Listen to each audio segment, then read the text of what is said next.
Well, hey Zion, just get ready to wrap up our maturity series. And you know, when you look at the life of the Apostle Paul, he had this real passion, this desire, especially in his latter years, knowing that his time was coming to an end, that we would finish well, that we would run the race well. And in every letter, he thanks people that played a part in his life, that co-worked with him. But in Philippians, which is one of his later letters, and most scholars think that he was probably about 2 years from his execution.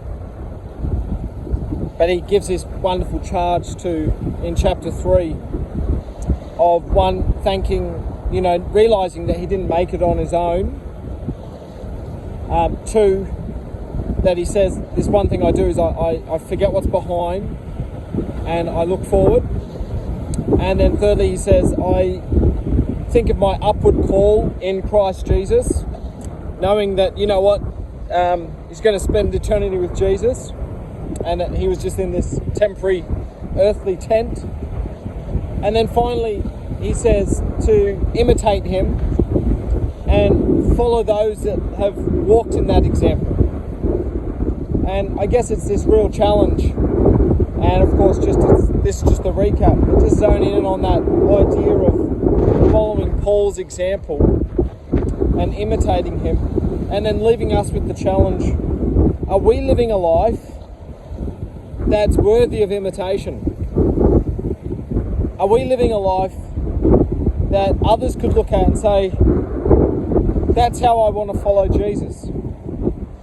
And this quest for maturity means that there's obviously people that will be immature in their faith, that will be immature in their walk with Christ. And I've been that. I'm saddened to say I've seen it too many times in the church. But Paul says, hey guys, forget what's behind, look forward.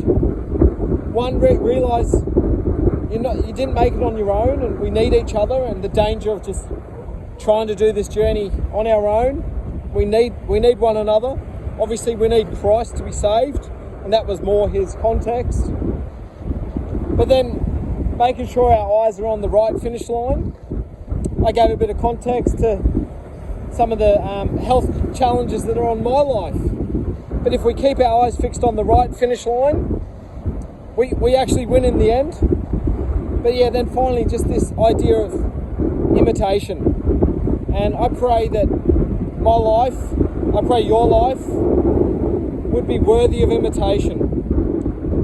And that your marriage, if you're married, obviously, if you're a parent, if you're a uni student, if you're a youth, if you're a child, that your life would reflect what Jesus has done and doing in your life, about him being formed in us.